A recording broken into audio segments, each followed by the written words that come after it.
Mom, you're literally shaking. Madison Pierce gripped the edge of the bathroom sink at Cleveland Heights High School, her knuckles white against the porcelain. The women's restroom that had once been her sanctuary during lunch breaks now felt like a prison. Her reflection in the mirror showed a woman who looked far older than her 35 years, with tired eyes and hands that bore the calluses of someone who cleaned office buildings until 3 in the morning. "Dakota, I can't go in there," Madison whispered, her voice trembling as badly as her hands. "I just can't." Her 17-year-old daughter, wearing the same red and gold cheerleading uniform that Madison had worn nearly 2 decades ago, looked at her mother with concern and confusion. Dakota Pierce had inherited her mother's striking feature, but unlike Madison at that age, she possessed a kindness in her eyes that spoke of real struggle and genuine empathy. "But why not? It's just your high school reunion. You were popular, right? Weren't you like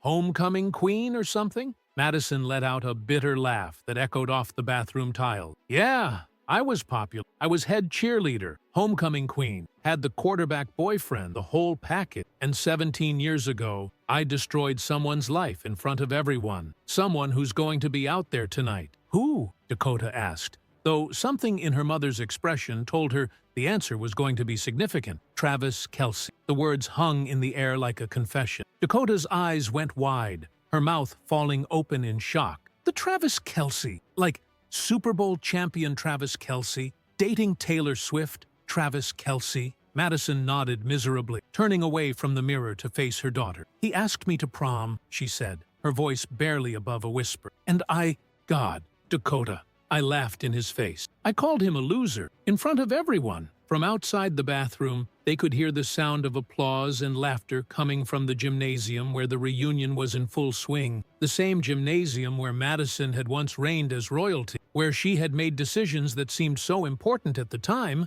but had turned out to be the biggest mistakes of her life. "I can't believe you knew Travis Kelce," Dakota said, still processing the information. "Knew him? Dakota! I humiliated him. I crushed his spirit in front of the entire senior class. And now," Madison gestured to her rumpled Bob Evans uniform, still stained from her shift that had ended just 2 hours ago. "Now he's worth millions of dollars, and I'm working 2 jobs just to keep the lights on." Dakota was quiet for a moment, studying her mother's face. "What exactly did you do to him?" Madison closed her eyes, and suddenly she was 18 again, standing in this very school in May of 2008. The memory played in her mind like a movie she had watched too many times. Every detail burned into her consciousness with painful clarity. She could see Travis as he had been then, 30 pounds lighter than he would become, nervous and shy, with the earnest expression of a boy who had worked up the courage to do something that terrified him. He had been the backup quarterback, talented but overshadowed by the starter, always trying harder than everyone else, but never quite getting the recognition he deserved. "Madison," his voice in her memory was young and uncertain, cracking slightly with nervous. "I know you're probably going with Braxton, but I wanted to ask you first. Would you go to prom with me?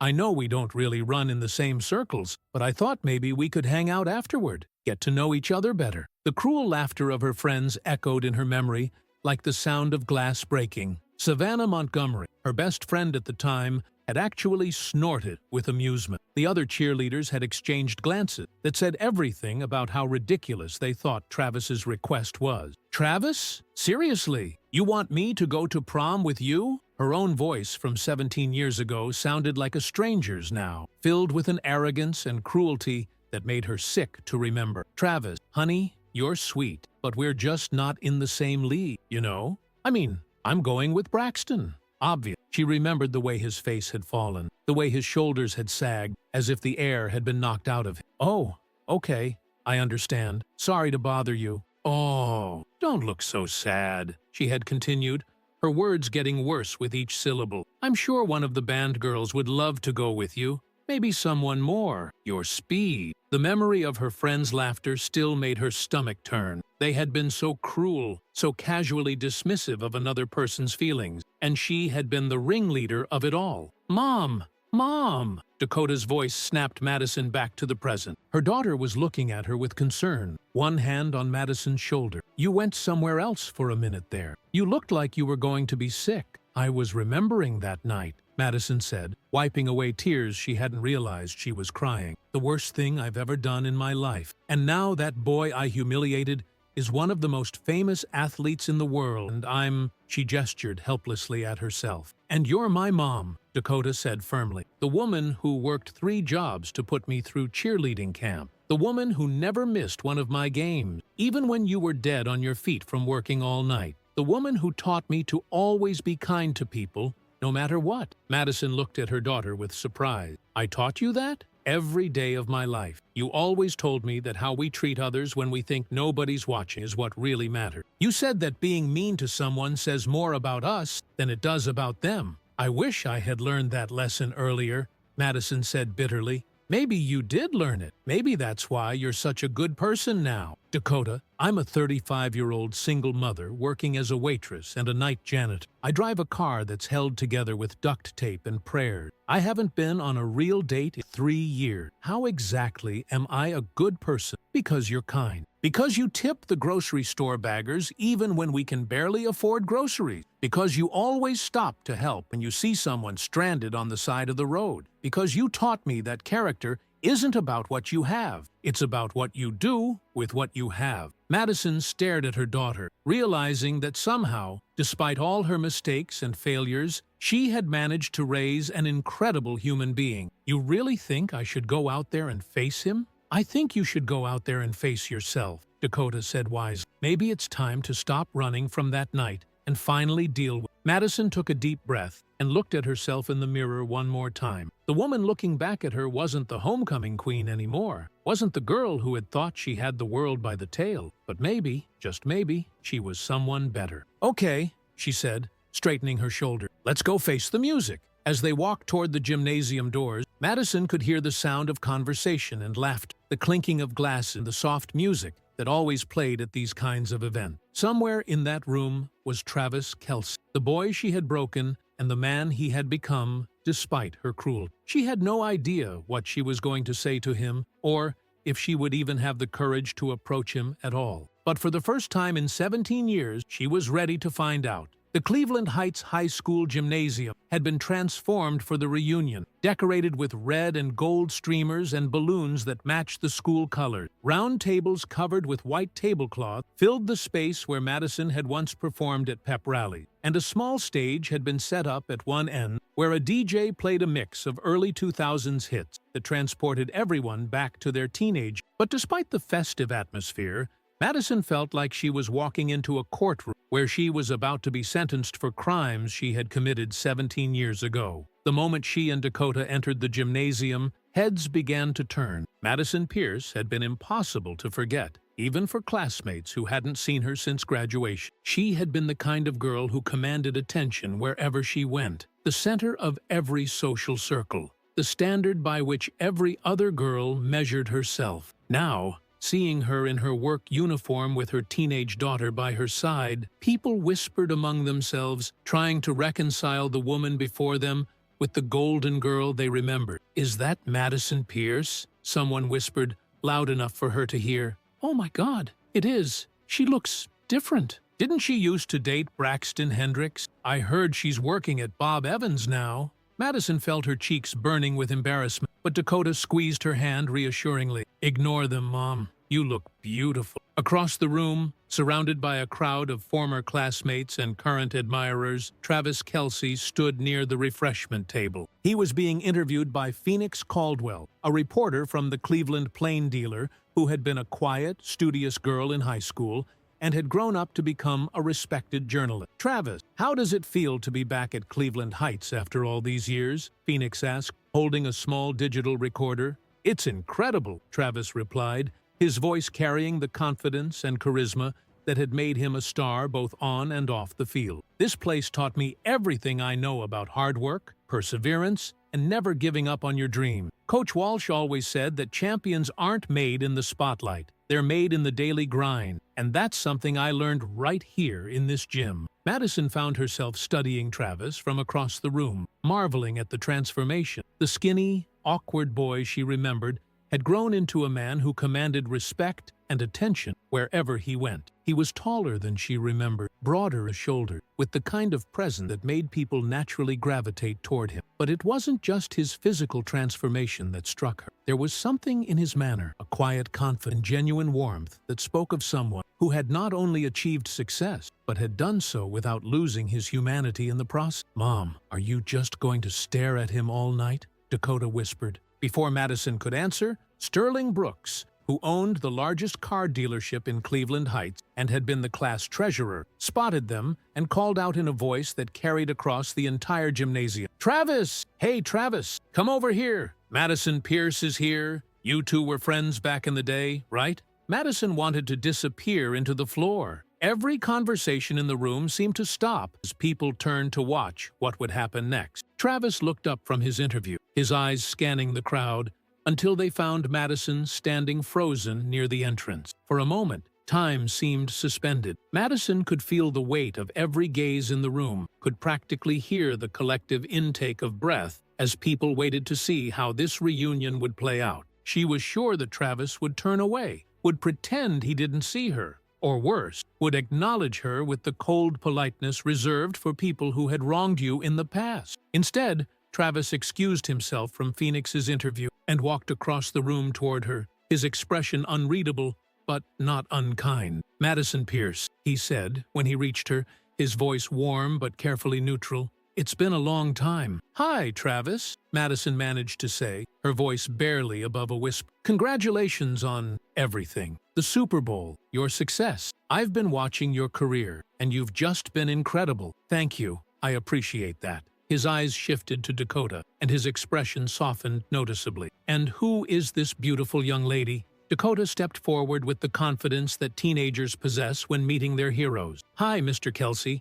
I'm Dakota, Madison's daughter. I'm a cheerleader here at Cleveland Heights, just like my mom was. Would it be okay if I got a picture with you, please?" Travis's smile became genuine and warm. "Of course. I'd be honored. That uniform looks exactly like the one your mom used to wear. You're carrying on the tradition beautifully." As Travis posed for selfies with Dakota, Madison watched in amazement. He was being kind to her daughter, genuinely kind, not the polite but distant courtesy she had expected. There was no trace of bitterness in his voice when he mentioned her cheerleading days, no hint of the humiliation she had put him through. "Mr. Kelce," Dakota said as she checked the photos on her phone, "can I ask you something?" "Anything. Did you always know you were going to be famous, even back in high school?" Travis laughed, a sound that was rich and genuine. "Honestly? No. Back then, I was just a kid who loved football and was trying to figure out where I fit in. I had big dreams, but I also had a lot of doubts about whether I was good enough to make them come true." "What changed?" Dakota asked, her reporter instincts clearly inherited from somewhere. Travis glanced at Madison, and for just a moment, something flickered in his eyes. "I learned that sometimes the things that hurt us the most become the fuel that drives us to become better than we ever thought possible." Madison felt like she had been punched in the stomach. She knew exactly what he was referring to, even if Dakota didn't. "That's really cool," Dakota said. "I want to get a scholarship to study journalism, and sometimes I worry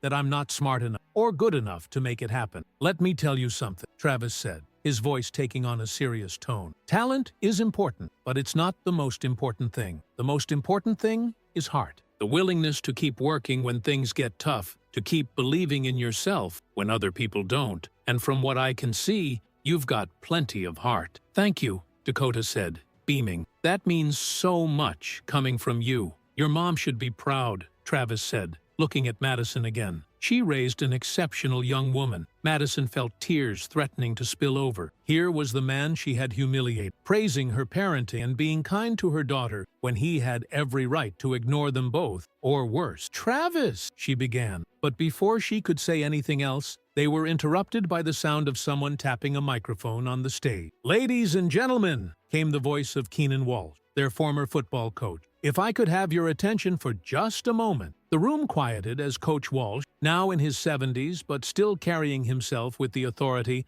that had made him legendary in Cleveland Heights, stepped up to the podium. "I want to take a moment to recognize someone special who's here with us tonight. Someone who represents the very best of what Cleveland Heights High School stands for." Madison's heart sank as she realized what was coming next. Coach Walsh's voice echoed through the gymnasium with the same authority that had commanded respect on Friday nights 17 years ago. Even now, well into his 70s, Keenan Walsh possessed the kind of presence that made people stop talking and pay attention when he spoke. Most of you remember Travis Kelce as our determined quarterback, a young man who never gave up no matter how tough things got. Coach Walsh continued, his eyes finding Travis in the crowd. But I remember something else about Travis. I remember a kid who faced rejection and disappointment and used it as fuel to become something extraordinary. Madison felt the blood drain from her face. She could see where this was heading, and she wanted nothing more than to grab Dakota and run from the building before the most humiliating moment of her life was broadcast to everyone she had gone to high school with. Some of you might remember that Travis asked a certain young lady to prom during our senior year, Coach Walsh said, his voice carrying a note of pride, mixed with something that sounded almost like sadness. And that young lady turned him down, publicly, in a way that would have broken most. The silence in the gymnasium was deafening. Madison could feel every pair of eyes in the room turning toward her, could sense the whispers beginning to ripple through the crowd as people remembered that night and connected the dots. Dakota looked at her mother with shock and growing understanding. "Mom, is he talking about—" "Yes," Madison whispered, her voice so quiet that only Dakota could hear her. Travis stood perfectly still, his expression carefully controlled, but Madison could see the tension in his shoulder, the way his jaw had tightened slightly. This wasn't something he had wanted to relive in front of a room full of people any more than she did. But you know what Travis did with that rejection? Coach Walsh continued, his voice growing stronger. He used it. He channeled that pain and humiliation into determination. He worked harder than any player I ever coached. He transformed himself from a backup quarterback into a champion. Oh, God, Madison breathed, feeling like she might be sick. But Coach Walsh wasn't finished. That's what champions do, folks. They take their worst moments and turn them into their greatest strengths. Travis Kelce didn't just overcome that rejection. He used it to become the man we see before us today. The applause that followed was thunderous, but Madison barely heard it. She was too focused on the way people were looking at her, some with pity, others with judgment, a few with outright disdain. She had become the villain in Travis Kelce's origin story, the mean girl who had tried to crush a hero's dream. "I have to get out of here," Madison said to Dakota. But before she could move, another voice cut through the applause. "That's right, Coach!" Braxton Hendricks stumbled forward from somewhere near the back of the room, clearly intoxicated and spoiling for attention. He had been Madison's prom date, the golden boy quarterback who had seemed like such a catch when they were 18. Now, at 35, he was a cautionary tale of squandered potential, with bloodshot eyes and the bloated appearance of someone who had been drinking too much for too many years. "Madison chose me over him," Braxton announced to the room, his words slurring together. "Best decision ever, right, Maddie?" The room fell into an uncomfortable silence. Madison wanted to disappear, to somehow melt into the floor and never be seen again. This was worse than her worst nightmare, having her past mistakes dissected in front of everyone she had once gone to school with. "Braxton, please don't do this," Madison said quietly, but her voice was lost in the awkward tension that had settled over the room. "What? We all know she rejected the nerd," Braxton continued, his voice growing louder and more belligerent. "Now he's famous and rich, and she's,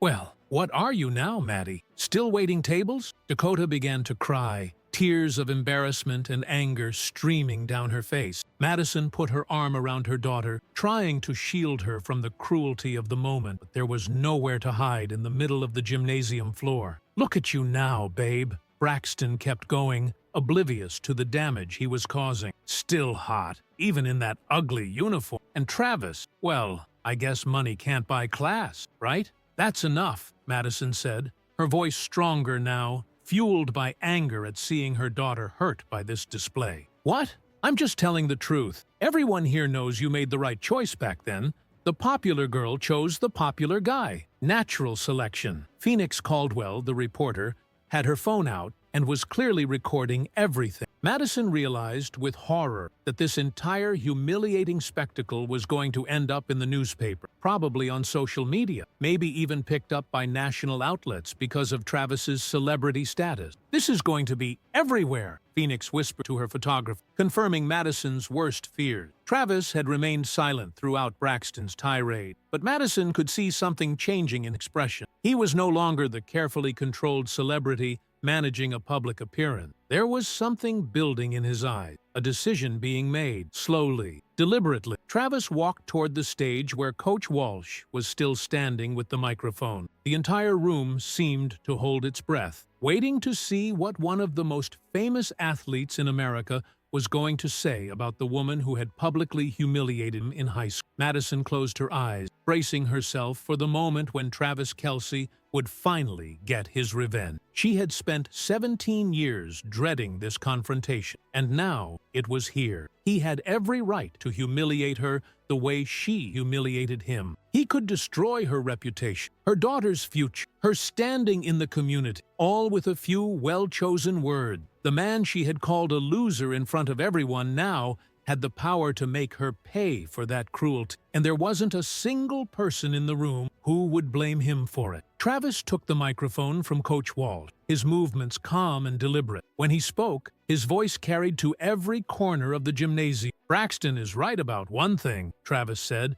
his words measured and clear. "Madison Pierce did reject me at prom." Madison's heart stopped. Dakota squeezed her hand so tightly it hurt. This was it. This was the moment her past finally caught up with her completely. "But he's wrong about everything else," Travis continued, his eyes finding Madison's across the crowded room. And in that moment, Madison realized that she had no idea what kind of man Travis Kelce had become. The gymnasium was so quiet that Madison could hear her own heartbeat pounding in her ears. Every person in the room was focused on Travis Kelce, waiting to see what he would say next. This was the moment that would define not just the rest of the evening, but possibly the rest of Madison's life. Travis stood at the microphone with the calm confidence of someone who had spoken in front of millions of people. But there was something different about his demeanor now. This wasn't the polished athlete giving an interview or the celebrity making an appearance. This was something more personal, more raw. Madison Pierce was the most beautiful,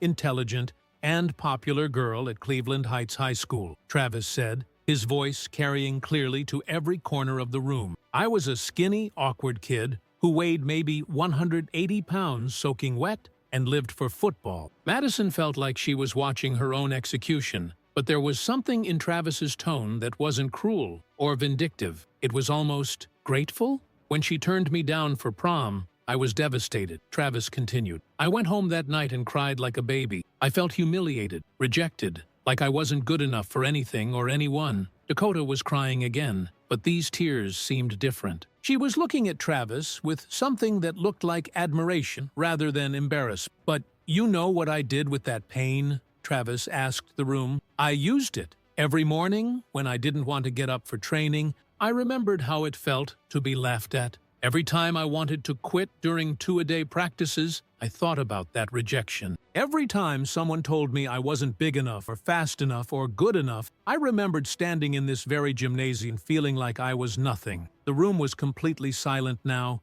hanging on every word. "Madison Pierce taught me the most valuable lesson of my entire life," Travis said, and Madison felt her knees go weak. "She taught me that respect isn't something you're given, it's something you earn." Travis paused, his eyes finding Madison in the crowd again. When he spoke next, his voice was soft, but still carried to every corner of the room. "Madison, I want to thank you, because that rejection, that humiliation, that moment when I felt like the smallest person in the world, that's what made me who I am today. You didn't break me, you forged me." The applause that followed was different from before. It wasn't just appreciation for a celebrity or pride in a hometown hero. It was something deeper, more meaningful. It was the sound of people witnessing true grace under pressure. "And your daughter," Travis continued, looking directly at Dakota. "She has her mother's beauty, but I can see something else in her eyes. She has the heart of a champion, the kind of heart that doesn't come from having an easy life. It comes from watching someone you love work 2 jobs and never complain. It comes from learning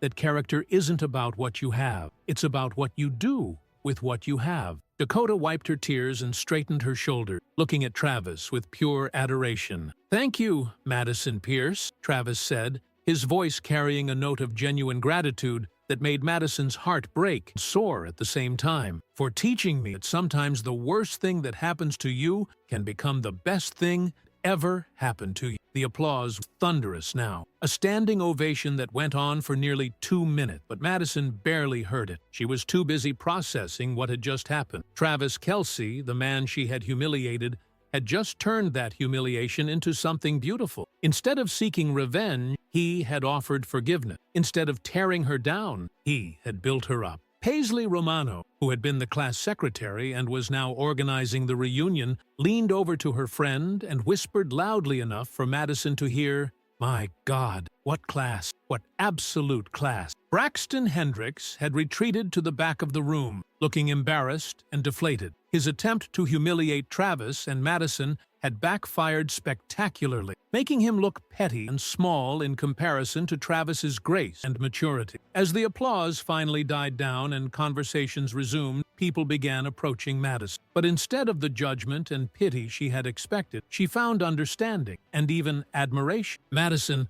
I had no idea you were working so hard to support your daughter," said Savannah Montgomery, her former best friend, who was now a successful real estate agent. "I've been so caught up in my own life that I lost touch with what really matters." "Your daughter is beautiful," said another classmate. "You should be proud of how you've raised her." "Travis is right," said a third. "Character isn't about what you have. It's about what you do with what you have. And it's clear you've done an amazing job with Dakota." Madison felt overwhelmed by the unexpected kindness, but her eyes kept drifting back to Travis, who was now surrounded by well-wishers and admirers again. She wanted to thank him, to apologize, to somehow make amends for the pain she had caused him 17 years ago. Canyon Mitchell, the security guard for the event, approached Madison with a gentle smile. "Ma'am, Mr. Kelce asked me to give you." He handed her a small business card. Madison looked down at the card. It was for the Travis Kelce Foundation, with a phone number and an email address. On the back, in Travis's handwriting, were the words, "For Dakota's College Fund. Champions invest in champions." "Oh my God," Madison breathed, staring at the card. "What is it, Mom?"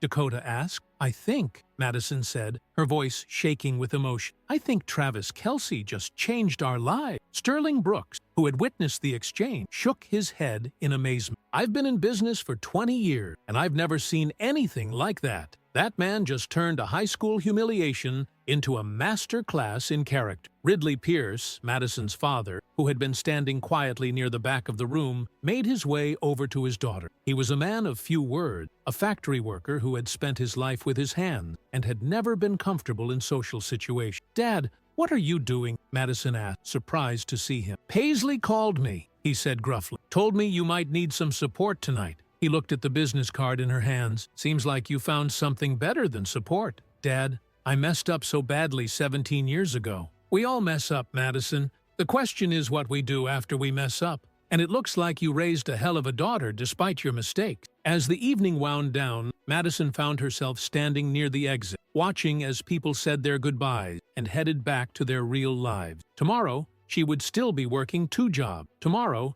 she would still be struggling to make ends meet. But something fundamental had changed tonight. Travis Kelce had given her something she hadn't had in 17 years, forgiveness. Not just his forgiveness, but the possibility of forgiving herself. The reunion was winding down, and most of the crowd had begun to disperse into the cool July evening. Madison lingered near the exit, clutching the business card Travis had given her, trying to process everything that had happened. The gymnasium that had once felt like a courtroom now felt like a sanctuary where she had received an unexpected pardon. Dakota had gone to the restroom to fix her makeup, which had been smudged from crying, leaving Madison alone with her thoughts for the first time all evening. She watched through the open doors as people made their way to the parking lot, saw the red taillights of cars pulling away into the night, carrying her former classmates back to their adult lives. Madison. She turned to find Travis approaching her, no longer surrounded by the crowd of admirers who had monopolized his attention throughout the evening. Up close, away from the spotlight and the cameras, he looked more like the boy she remembered, despite the obvious changes that success and maturity had brought. Travis,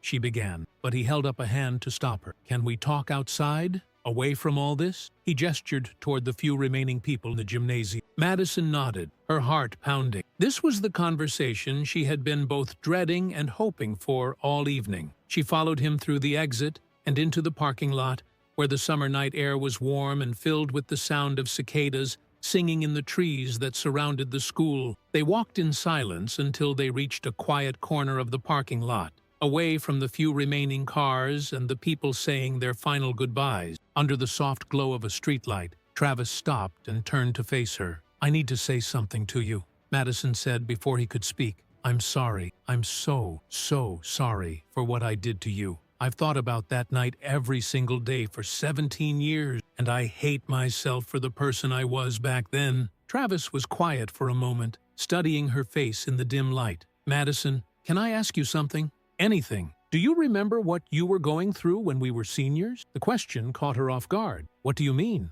I mean, do you remember what was happening in your life that made you feel like you had to be so defensive? Madison frowned, confused by the direction of the conversation. I don't understand what you're asking. Your parents were getting divorced, Travis said gently. Your dad had lost his job at the plant. Your family was struggling financially, but you were trying to keep up appearance because you were afraid of losing your social status. Madison stared at him in shock. How do you remember that? I never told anyone about that. Because I was paying attention, Travis said simply. I had a crush on you, remember? I noticed things. I saw how tired you looked sometimes, how you would skip lunch because you said you weren't hungry, but I think it was because you couldn't afford to buy food. I saw how you worked at the concession stand during games to earn extra money for your family. Tears began streaming down Madison's face as memories she had tried to suppress flooding back. Senior year hadn't been the golden time that everyone remembered. It had been one of the most difficult periods of her life, watching her family fall apart while trying to maintain the facade of being the perfect popular girl. I was so scared, she whispered. Scared that if people knew how bad things were at home,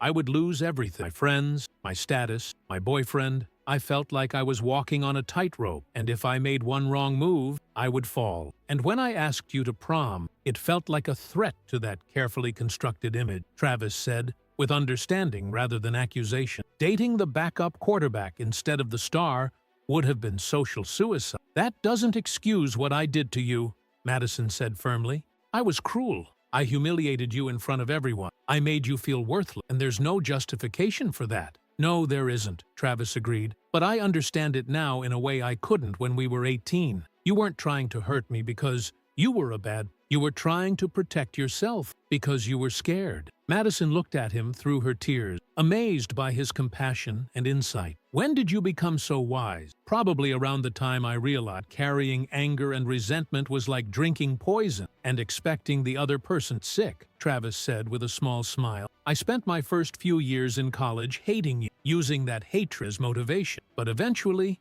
I realized that the hate was eating me alive, not you. So you forgave me? I forgave you for me, not for you. Because I needed to be free of that burden to become the person I wanted to be. He paused, looking at her carefully. But Madison, I want you to know something. What I said in there tonight wasn't just for show. You really did teach me something valuable. How can you say that? I crushed your spirit. You showed me that I couldn't expect people to believe in me if I didn't believe in myself first. You made me realize that I had to earn respect, not just hope people would give it to me because I asked nicely. Madison shook her head, still struggling to accept his perspective. Travis, look at your life and look at mine. You became this incredible success story. And I'm 35 years old, working 2 jobs, driving a car that barely runs, living paycheck to paycheck. How can you stand there and thank me for anything? Travis was quiet for a long moment, and when he spoke, his voice was gentle but firm. Madison, do you know what I see when I look at you? A cautionary tale about making bad choices? I see a woman who has worked multiple jobs for years to support her daughter. I see someone who raised a kind, intelligent, confident young woman despite facing enormous challenges. I see someone who taught her child to be compassionate and hardworking, even when life hasn't been fair to her. But I'm a failure, Travis. I'm everything I swore I would never become when we were in high school. You're a single mother who has kept her family together through sheer determination and love. Do you have any idea how much strength that takes? Do you know how many people would have given up? Madison wiped her eyes with the back of her hand, leaving a streak of mascara on her cheek. I chose Braxton over you, and look how that turned out. He left me when I got pregnant, never paid a dime in child support, and turned into an alcoholic. I picked the wrong guy and paid for it for the rest of my life. You were 18 years old, Madison. You made the choice that seemed right at the time, based on the information you had and the pressure you were under. And you know what? Even if it was the wrong choice, look what came out of it. Travis gestured toward the building where Dakota was presumably still inside. That amazing daughter of yours exists because of the choices. Would you really trade her to go back and change things? No, Madison said immediately. Never. Dakota is the best thing that ever happened to me. Then maybe those weren't the wrong choices after all. Maybe they were exactly the choices you needed to make to become the mother Dakota needed you to be. Madison looked at Travis with wonder, realizing that this conversation was changing something fundamental in how she viewed her own life. How are you so wise about? How do you see good in a situation that's been my biggest regret for 17 years? Because I've learned something playing football applies to life, too, Travis said. Sometimes the plays that look like disasters in the moment turn out to be exactly what you needed to win the game. You can't judge a play by how it looks in the first quarter. You have to wait and see how the whole game plays out. And you think my game isn't over yet? Madison, you're 35 years old with a daughter who adores you and thinks you hung the moon. Your game is nowhere near over. In fact, I think you might just be getting to the good part. Travis reached into his jacket pocket and pulled out another business card, this one different from the foundation card he had given her earlier. This is my personal assistant's number, he said, handing it to her. I meant what I said about Dakota's college fund, but I want to do more than that. My foundation is always looking for people who understand what it means to struggle, what it means to work hard against impossible odds, people who can relate to the families we're trying to help. Madison stared at the card, hardly believing what she was hearing. Are you offering me a job? I'm offering you an opportunity to use your experience, your strength, your compassion to help other people who are going through what you've been through, to turn your struggles into something that can benefit others. Travis, I don't have a college degree. I've been waiting tables and cleaning offices. I'm not qualified for anything like that. Madison, you have a PhD in surviving difficult circumstances and raising a child with love and integrity despite facing enormous challenges. Those are qualifications that can't be taught in a classroom. Dakota appeared in the distance, walking toward them across the parking lot. When she saw them talking, she slowed her pace, seeming to understand that something important was happening. I need to ask you something, Madison said urgently, knowing their private conversation was about to end. Why are you being so kind to me? You could have destroyed me in there tonight. You could have gotten your revenge for what I did to you. Why didn't you? Travis smiled, and for a moment, Madison could see the 18-year-old boy he had been, the one who had asked her to prom with such hope and vulnerability. Because the best revenge isn't making someone else suffer, he said. The best revenge is becoming so successful and so happy that you don't need revenge anymore. And because someone once told me that how we treat people when we think nobody's watching is what really matters. Madison laughed through her tears. That sounds like something I taught Dakota.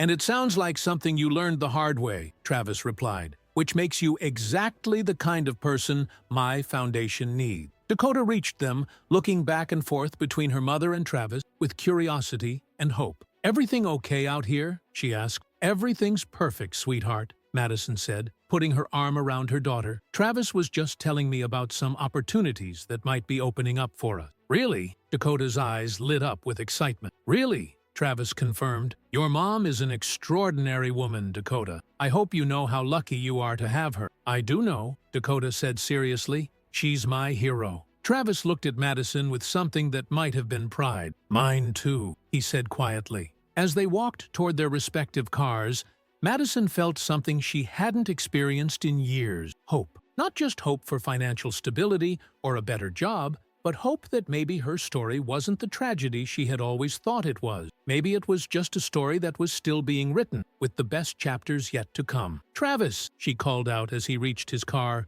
a modest Tesla that seemed almost humble compared to what she had expected a multimillionaire to drive. Yeah? Thank you. For tonight, for your kind, for showing me that second chances are real. Thank you too, Madison, he replied, for teaching me that sometimes the people who hurt us the most are the ones who need our compassion the most, and for raising an incredible daughter who reminds me why it's important to never give up on people. As Travis drove away, Madison stood in the parking lot with Dakota, holding 2 business cards that represented possibilities she had never dared to imagine. "Mom, what just happened?" Dakota asked. Madison smiled, feeling lighter than she had in years. "I think, baby, what just happened is that we learned that sometimes the worst mistakes of our past can become the foundation for the best parts of our future." "And Travis Kelce?" "Travis Kelce," Madison said, watching his taillights disappear into the night, "just taught us that real champions don't just win games, they change lives."